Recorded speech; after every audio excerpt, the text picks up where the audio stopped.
कक्षा 10वीं एक्सरसाइज 1.2 उसमें से question 1 prove that root 5 is irrational.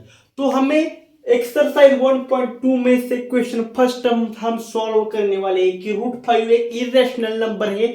हमें पता है, बस हमें प्रूव कर दिखाना है, सिद्ध कर दिखाना है कि रूट 5 क्या है, इरेशनल नंबर है। तो हम क्या करेंगे, देखो पहले यहां पर देखो हम सीधा क्या करेंगे पता है कि यहां पर लिख लेंगे, क्या लिखेंगे, लेट अस अज्यूम दैट, हम अज्यूम करेंगे, मानेंगे, लेट अस अज्यूम दैट, क्या मानेंगे हम, रूट 5 एक रैशनल नंबर है, root 5 is a rational number. तो क्या करेंगे हम, मानेंगे, देखो क्या मानेंगे, रूट 5 एक रैशनल नंबर है, हम मानेंगे। ओके, तो हमने क्या माना, रूट 5 को एक रैशनल नंबर माना।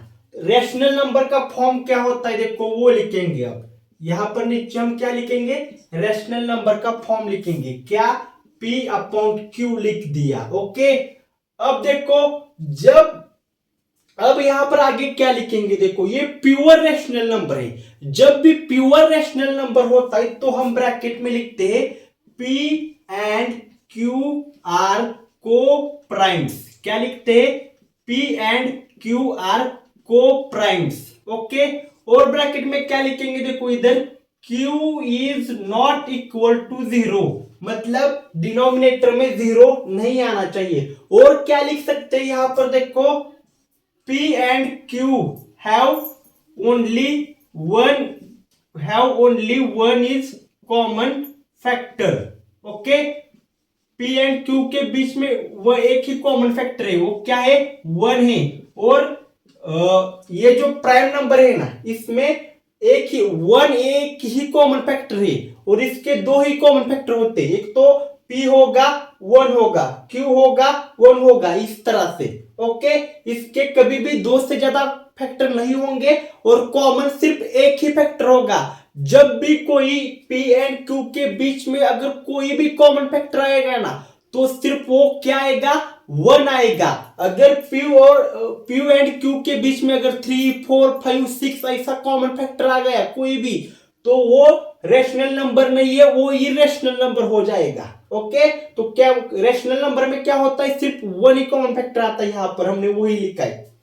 तो अब हम क्या करेंगे, इन दोनों साइड का स्क्वेयरिंग करेंगे, स्क्वेयरिंग बोथ साइड करेंगे। क्या करेंगे, squaring the both side. Okay, हम क्या करेंगे, स्क्वेयरिंग द बोथ साइड करेंगे। ओके, तो यहां पर देखो रूट 5 का हम स्क्वेयर करेंगे। ओके, यहां पर इस तरह से, ऊपर देखो P अपॉन Q का भी हम स्क्वेयर करेंगे। ओके, अब देखो क्या होगा, ये स्क्वेयर और ये रूट कट हो जाएगा। ओके, तो क्या बच गया यहां पर बच गया 5। यहां पर क्या हो गया, P स्क्वेयर हो गया और Q स्क्वेयर हो गया। ओके, अब हम क्या कर सकते हैं, देखो यहां पर जो Q अपॉन में है वो इधर जाकर क्या होगा, मल्टीप्लाई होगा। तो हम किस तरह से लिख सकते हैं, 5Q square is equal to P square, इस तरह से हम लिख सकते हैं। ओके, ये हो गया 1 नंबर का। ओके, ये 1 हो गया। और मैंने क्या बोला था, देखो हमने एक रूल पढ़ा था, क्या था कि प्राइम नंबर, हमने एक रूल पढ़ा था, पता है क्या आपको, ए स्क्वेयर अपॉन P, मतलब नीचे का प्राइम नंबर, अगर ये नीचे के P से ए स्क्वेयर को भाग जाएगा तो A से भी P को भाग जाएगा। तो वही कर देखना है। अभी क्या करेंगे, देखो यहां पर मैं आपको सिंपल बता रहा हूं। यहां पर देखो P स्क्वेयर को हम 5 से डिवाइड कर सकते हैं। मैं क्या बोल रहा हूं, P स्क्वेयर को हम 5 से क्या कर सकते हैं, डिवाइड कर सकते हैं।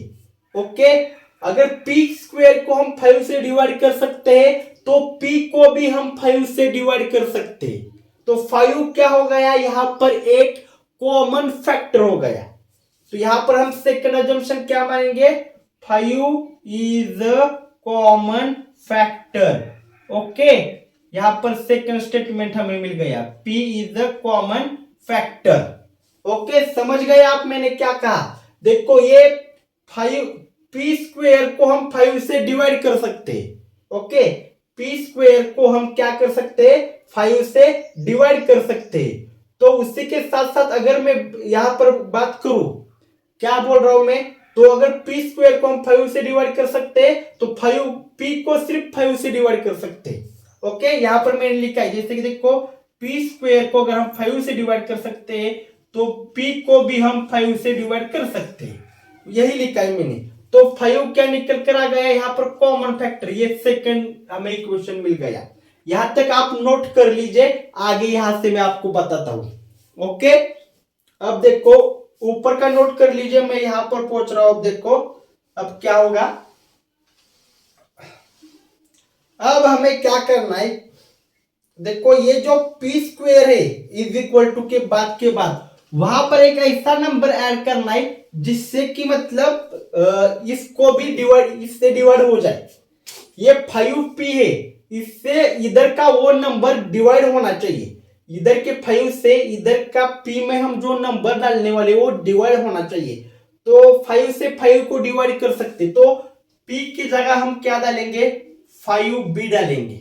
ओके, इधर p की जगह। तो फॉर्मूला क्या है, 5q स्क्वेयर, p मतलब क्या, 5b स्क्वेयर। ओके, तो अब देखो ये 5 इधर नीचे चला जाएगा, ये q स्क्वेयर है। ओके, ये क्या है, 5b स्क्वेयर है। ओके, और यहां पर नीचे ये 5 किधर चला गया, ये नीचे चला गया। ओके, ये नीचे चला गया। तो यहां पर आप देखो किस तरह से क्या सीन हो रहा है, ये पूरा का स्क्वायर था तो 5 का स्क्वायर क्या हो गया, 25। ये b का स्क्वायर वो इससे ही बचेगा, नीचे क्या है 5 है, 5 1 इज 5, 5 5 इज 25। तो ऊपर क्या बचा, 5b स्क्वायर बचा, और इधर क्या बचा, q स्क्वायर बचा। तो यहां पर देखो हमें यहां पर मिल गया है थर्ड इक्वेशन, और इसमें देखो क्या मिल गया, कॉमन फैक्टर। फिर से हमें कॉमन फैक्टर क्या मिल गया, 5 इज अ कॉमन फैक्टर हमें मिल गया, 5 इज अ कॉमन फैक्टर। ये हो गया हमारा फोर्थ इक्वेशन, ये फोर्थ इक्वेशन हमें मिल गया है, फोर्थ।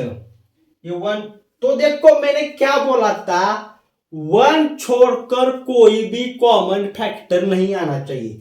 तो आप यहां पर देखो सेकंड वाले इक्वेशन में नीचे यहां पर हमें 5 एक कॉमन फैक्टर मिल गया है, इधर फोर्थ वाले में देखो इधर भी 5 एक कॉमन फैक्टर मिल गया है।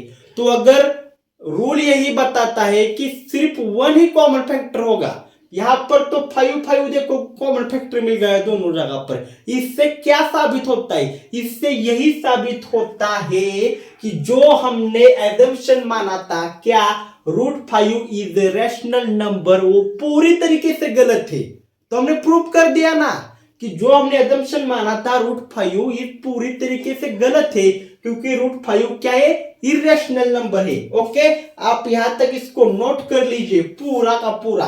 अब देखो हम यहां से आगे सॉल्व करेंगे। ओके, ये सब मैं खोल रहा हूं, देखो अब। ओके, सब मैं पूछ रहा हूं यहां पर। अब क्या मानूंगा मैं, यहां पर लिखूंगा according to equation, according to equation, according to equation 2 and 4, according to equation 2 and 4, equation 2 और 4 के अनुसार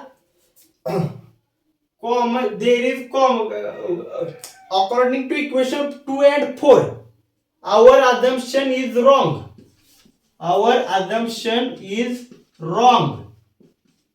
ओके, इक्वेशन 2 क्या है और 4 क्या है, 2 और 4 बता रहे हैं कि वो कॉमन फैक्टर से, कौन सा, 5। तो उस हिसाब से हमारा एजम्पशन रॉन्ग हो गया। क्या एजम्पशन माना था हमने, √5 इज रैशनल नंबर, तो our assumption is wrong. Here is a contradiction, here is a contradiction, so our assumption is wrong। फिर से वही लिख रहा हूं, अलग तरीके से लिख रहा हूं। ओके, हमारा assumption गलत होगा, तो इस वजह से हम क्या कहेंगे, क्या कहेंगे, √5 इज इरेशनल नंबर कहेंगे हम। क्या कहेंगे, √5 इज इरेशनल नंबर कहेंगे। According to equation 2 and 4 our assumption is wrong, क्योंकि 2 और 4 क्या बता रहे हैं, दोनों तरफ 5 कॉमन फैक्टर है, पर रूल क्या है, 1 को छोड़कर कोई भी और नंबर कॉमन फैक्टर हो ही नहीं सकता। तो किस तरह से 5 कॉमन फैक्टर आ गया, उससे एजम्पशन की तरह से हमने हमारा जो रैशनल नंबर माना था √5 को, वो पूरी तरीके से गलत है। तो मैंने बताया हियर एक कॉन्ट्राडिक्शन आ गया, मतलब विरोधाभासी आ गया, इसी वजह से हमारा एजम्पशन रॉन्ग है। तो √5 इज द इरेशनल नंबर, हमने ये प्रूव कर दिया है जो हमें प्रूव करने के लिए बोला था।